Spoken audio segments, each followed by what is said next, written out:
Benares atau Taman Rusa Isipatana. Ya, yang waktu itu jadi khotbah yang pertama adalah Dhammacakka Pavattana Sutta. Waktu ini dibabarkan, maka yang menjadi arahat, kita bilang yang menjadi arahat adalah satu biku, yaitu yang bernama Bante Kondanya. Ketika Anatalakkhana Sutta dibacakan melalui diskusi seperti tadi, kemudian 4 biku yang lain juga mencapai tingkat kesucian. Ya. Nah, tadi Anda sudah baca juga kan? Apakah sudah suci atau belum? Ya, belum ya. Karena tadi ya kita cuma namanya parami kita masih terbatas. Kebajikan kita masih kurang, sehingga walaupun kita hanya baca 1 kali, 2 kali, belum bisa mencapai kesucian. Oleh karena itu, ya jalur untuk menjadi suci itu panjang Bapak Ibu, tetapi bisa dicapai. Secara singkat, hari ini Bante mau jelasin kepada Anda bagaimana Anatalakkhana Sutta. Jadi bagi Anda yang sudah pernah belajar, Anatalakkhana Sutta ini bisa kita lihat dengan sistem yang lain yang ada di dalam ajaran Buddha yang lainnya. Ya, misalnya sistem ajaran lain ini yang kita bisa tahu adalah di Mahayana maupun Vajrayana. Di sana juga ada sutta yang kita bilang, misalnya di Mahayana, di sana ada sutta yang namanya Sincing Prasna Paramita. Nah, di situ juga membahas secara tidak langsung tentang Anatalakkhana Sutta. Cuman istilahnya di sana menggunakan kata sunyata, ya. Nah, dalam Sincing kemudian lebih panjang lagi dari itu kalau Anda ada waktu untuk baca. Ya kan, Bante yakin waktunya banyak kali ini ya, karena di rumah aja kan. Ya, kalau Anda mau baca ini dalam rangka Waisak, nah Bante himbau versi panjangnya bisa baca Diamond Sutra, Sutra Intan atau Ching Kang Ching. Ya, bahasa Mandarin pronoun saya jelek sekali ya, nggak bisa. Jadi Sutra Intan atau Diamond Sutra ini juga sama, di mana Buddha mengajarkan bagaimana praktek sunyata sehingga kita membuat Anda lebih bahagia. Praktek yang tadi juga Anatalakkhana Sutta dalam hal meditasi Anda bisa temukan dalam Mahasatipatthana Sutta. Bagaimana di sana dijelaskan cara-cara agar kita bisa benar-benar memahami keakuan kita, ya, keakuan kita. Keakuan kita yang tadi Buddha jelaskan terdiri dari 5 Bapak Ibu ya. Badan jasmani, terus perasaan, terus apalagi sankara, winyana, dan sanya. Jadi 5 yang ada dalam 1 adalah badan jasmani, 4 adalah batin kita. Nah, ini ibarat kata, Bante kasih tahu Anda, kenapa kita menderita hari ini? Karena kita selalu melekat sama aku, sama aku. Kalau aku nggak dipanggil, jangan harap saya mau datang, betul? Kalau aku Bante nggak WA, aku juga nggak mau datang. Nah, seperti itu aku, ya kan? Demikian juga ketika Anda di wihara, ya, sebagai pengurus wihara atau Anda di wihara, aku juga yang dipakai kan aku. Pokoknya kerjaan aku, ya kan? Kalau aku aku di wihara, aku yang the best, aku yang pokoknya mesti aku dah. Pokoknya tidak ada orang selain aku. Ya, lu aja yang tinggal di wihara kalau gitu ya, jangan Bante. Ya, semua mesti seperti itu. Jadi ketika orang-orang yang seperti itu malah membuat mereka suffer, menderita. Kasihan deh mereka. Kenapa menderita? Sekarang Bante coba kepada Anda semua yang ada di sini, ya kan? Ya, mungkin yang ada di sini, Bante kasih contoh, misalnya Putra, kamu itu ganteng. Bagi yang bernama Putra dan yang Bante tunjuk, dia akan bahagia. Tetapi Bante bilang, maaf, Bante cuma bercanda tadi. Apa yang terjadi? Dia langsung down, tuh hatinya hancur berkeping-keping. Sama seperti ketika Bante Bapak bilang ke Bapak Ibu yang ada di rumah, misalnya ini yang lagi nonton siapa ya? Misalnya ini, Pak Riyatna. Pak Riyatna, Anda begitu baik. Yang bernama Pak Riyatna akan bahagia. Bagi yang bukan namanya Pak Riyatna, apa yang terjadi? Biasa-biasa aja Bante kitanya. Iya kan? EGP, emang gua pikirin. Nah, tetapi bagi yang namanya disebut, dia akan bahagia ketika apa? Ketika dikasih pujian. Dan dia akan menderita ketika dikasih celaan. Misalnya, maaf kamu jelek pakai nama. Yang bernama itu akan marah, akan benci. Karena namanya disebut. Oleh karena itu, kita melekat sama nama kita. Nama kita berasal dari mana? Dari kesadaran kita dari kecil kan? Aduh anak baik, anakku sayang, dan seterusnya. Ketika dia besar, lu gini aja gak bisa, marah dia, kecewa dia. Nah pada akhirnya, ini yang membuat keakuan kita makin tebal, makin tebal, makin tebal. Ya, makin tebal dan lengket kayak perangko dalam batin kita. Sehingga ini harus dicabut kalau Anda mau bahagia. Kalau Anda nggak mau bahagia, ya terserah Anda. Ya, dalam ajaran Buddha disebutkan bagaimana cara melihat keakuan.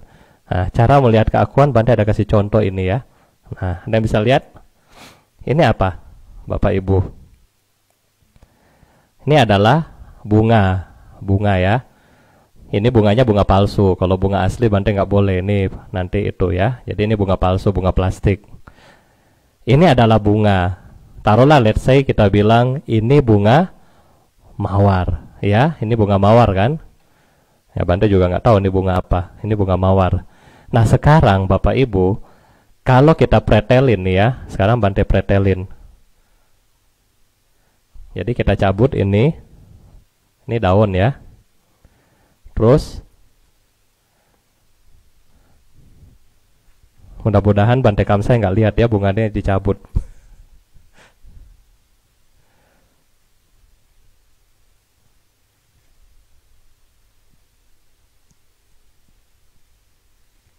Nah ini juga misalnya Bante cabut yang ini.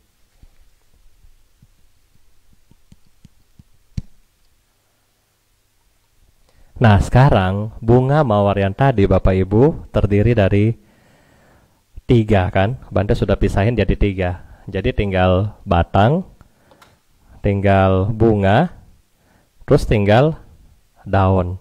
Nah sekarang dari ketiga ini 1, 2,